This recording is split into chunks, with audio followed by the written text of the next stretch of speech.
This video relates to the tragic death of a 5-week-old infant recently in New South Wales, Australia. Media reports indicate that the dog that mauled this child to death was an American Staffordshire Terrier. Now, in this modern day and age, we have seen in the past 5 years, we've seen some amendments here in the state of Victoria. Victoria has the most regressive dog laws in the country in relation to breed-specific legislation. Breed-specific legislation is legislation that operates on the premise that how a dog looks indicates how a dog behaves. Now, it's called breed-specific legislation as an umbrella term. However, here in Victoria, we also we don't get as specific as breed in our legislation. We get as general as the appearance of a dog. And many dogs have died here in Victoria simply because our legislation says that they look like dogs that legislators consider to be a danger to the public. All the information available, all the solid information available from around the world currently indicates that this is not a wise course of action and does not produce community safety outcomes. And now, in the light of this tragic incident, the loss of life of this infant, there is a renewed discussion about banning the American Staffordshire breed. Let me be really clear here where my informed position comes from. As a dog training and dog behaviour professional, I've delivered dog bite prevention and harm minimisation programs that myself and a number of people close to me have had input to. We've delivered that to over 3,500 people Australia-wide. It's the most trusted, they are the most trusted and reliable and repeatable programs in relation to dog bite prevention and harm minimisation, so much so that I've done extensive work for the Australian Postal Service. This gives me a very unique insight into what is involved in dog bites. I've reviewed many dog bite OH&S reports, so on and so forth. And of course, in the delivery of this material, I've been educated by people at the coalface right across Australia, from Kalgoorlie to Katherine to Hobart, pretty much anywhere you can think of, any regional centre in Australia rather, I've delivered this education to. Across the board, when I was dealing with postal delivery officers, in every place I went, in every town, every region, the people that were operating on the ground, delivering mail to those areas, reported a difference in the behaviour of the dogs on what they considered to be the good side of town as opposed to the bad side of town. Dog bite prevention is a socio-economic issue. Let's have a little look at what that's about. So, dogs that look a certain way, and this is an extremely broad stereotype in terms of looks, they are reported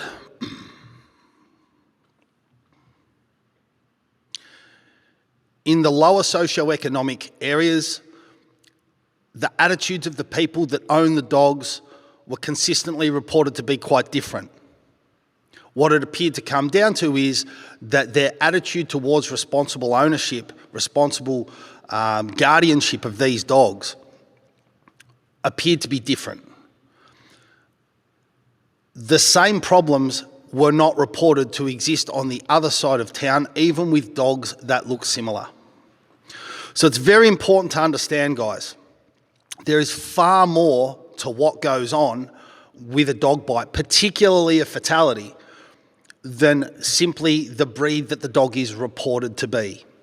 In fact, breed has shown to be a very poor predictor. And here in Australia, we actually have no reliable statistics relating to breeds involved in dog bite incidents. There are many reasons for this, and there are many reasons that you don't see these statistics that are touted involved in court cases, because any statistician worth a tinker's cuss would very, very quickly point out that these statistics are invalid and cannot be relied upon. So let's look at what we know about dog bite prevention. Genetics are a factor, but genetics aren't as simple as the code that a dog's born with. Genetics are affected during the time of that puppy in the womb. The expression of these genetics is also affected by the environment that the dog grows up in, or not. Ultimately, beyond genetics, there are other factors involved, all of which relate to husbandry. Now, what do I mean by husbandry? Let's look at, was the dog given early learning? Early learning that means something. Was the dog given sufficient exposure to the world to inoculate it against the greatest fears that it's likely to encounter? Has the dog received formal training? And did these things persist beyond puppyhood? I can tell you, as someone that's been working in this industry for 18 years, that almost all dogs that I deal with that have profound behavioural issues relating to anxiety and or timidity and or aggression, which ties into those two things, almost all of them have had a lacking period of development from 8 to 16 weeks, and where they have had some input there from the owners, that's been about all they've had. Rather than discussing breed in terms of risk factors, let's start looking at the attitudes that are being fostered out in public. Let's start looking at breeding practices. Let's start looking at putting some testing in place at a breed level to ensure that the temperaments of the dogs that are being bred are stable. But moreover, let's have a look at the responsibility of people that champion certain breeds. So let's take the American Staffordshire for instance. The American Staffordshire can be a wonderful, wonderful family companion. But like all terriers, all true terriers, they have a tremendous predisposition towards anxiety. This is also true of many other breeds that are massive favourites out there. We see it a lot in golden retrievers. We see it a lot in herding dogs, including the Malinois, which is my breed. We see a lot of it in German Shepherds these days. And a lot of this can be reduced in terms of being put back into the gene pool by breed clubs advocating for appropriate temperament testing of their dogs. Beyond this, breed communities need to begin to champion high quality development work for their dogs and perhaps even find a way to reward this. But beyond genetics, the more important part is the human factor. What humans are prepared to do to ensure that their dogs go on to lead a kick-ass productive life as valued members of their family. When people buy dogs based on how they look, it's very often the case that when that dog wakes up in the morning, it's fulfilled 100% of its owner's expectations. Unfortunately, Amstaffs and many other what we'll call bull-type breeds, large, blocky, short-coated, muscular dogs, suffer from an image problem. Many people want to own them simply because they think they look cool. But what we've got to understand is that with any muscular dog, with any high prey drive dog, and by muscular I mean powerful, there is an inherent extra level of responsibility imposed on the person that chooses to own that dog. It cannot be denied. Stephen R. Lindsay, perhaps one of the greatest visionaries in terms of dog behaviour and dog training, calls this higher purpose. Things that the dog can't understand are important, but we as humans can understand their importance beyond the short term into the medium and the long term. And this is where appropriately developing family dogs kicks in. If you choose to own a powerful breed, be it a terrier, be it a molosser like a Rottweiler, be it a German Shepherd, be it any dog, that is fast, highly prey-driven, muscular, strong. You need to get off your ass and train and develop that dog.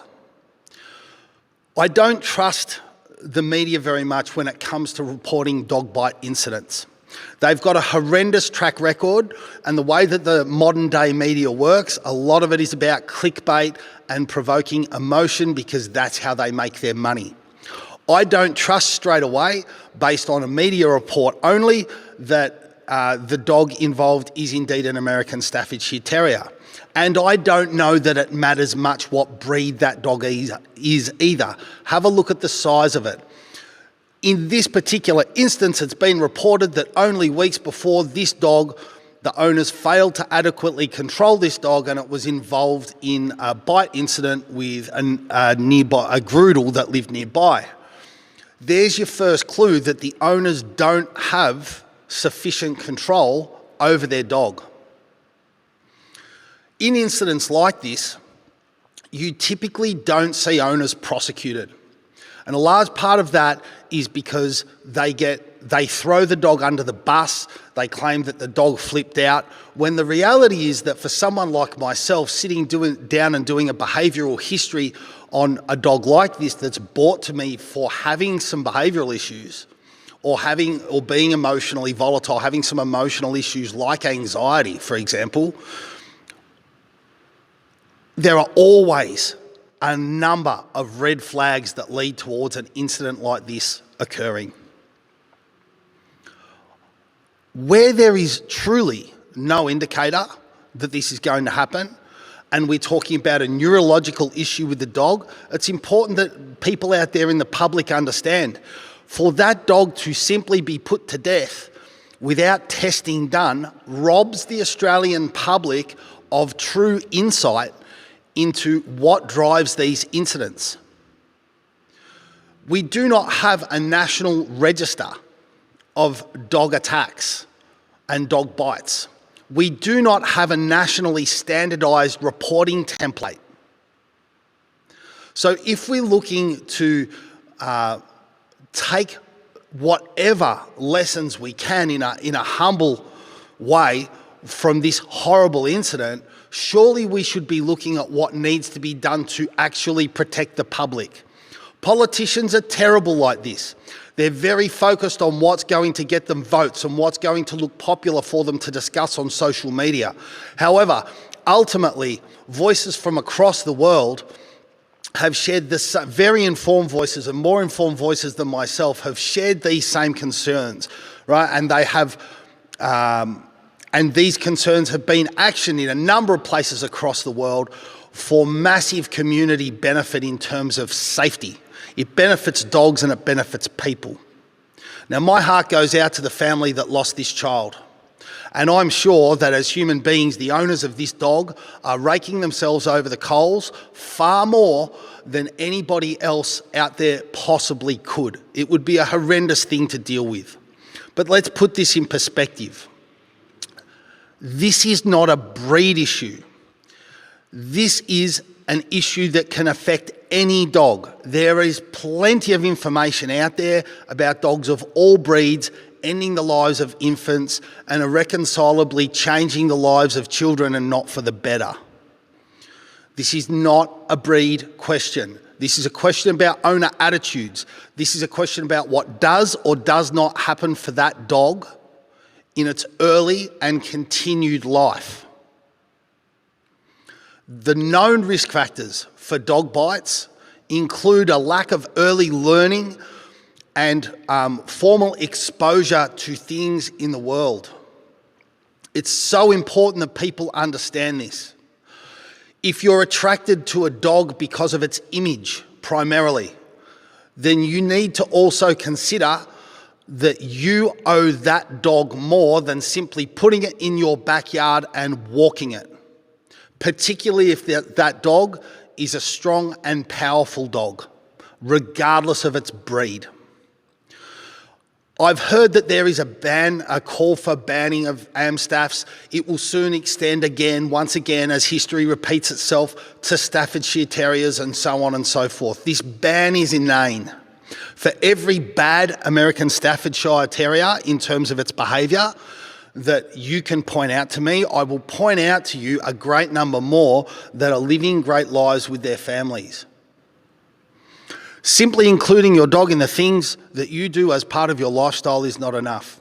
You need to prepare your dog for unusual situations in dynamic circumstances. You need to invest in your dog's training and development.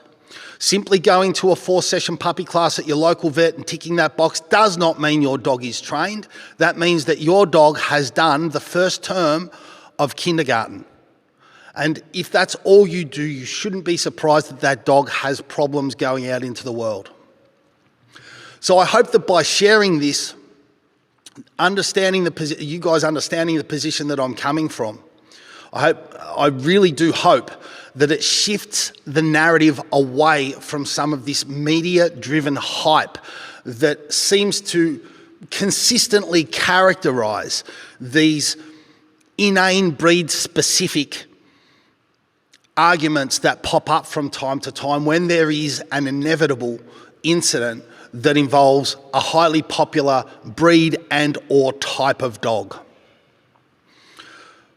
It's on us as dog owners. We need to do better. For all of you out there that own dogs and you have children or you have children to your home, please understand there are core tenets that you need to be meeting in order to be effectively supervising that dog. You need to be eyes on that dog. You need to be able to and willing to immediately and effectively physically intervene at the first sign of a less than ideal interaction. You should not have that dog interacting with your children or other children if you don't have a significant history of formal training invested in your dog that leads you to have every reason to expect that the circumstances your dog will encounter around those children are far surpassed by the training experiences that you've got with that dog, and that you have every reason to believe that your dog will respond when you issue it direction. There is simply no way around this. Please don't leave your dogs alone with kids. Please always supervise your dog around other kids and attend to it. Don't sit there and poke a barbecue while the dog plays behind you. One quick moment can be enough for the humble pet dog to irrevocably change a child's life. Let's put a bit of sense back into this discussion, guys. And that's the end of my rant.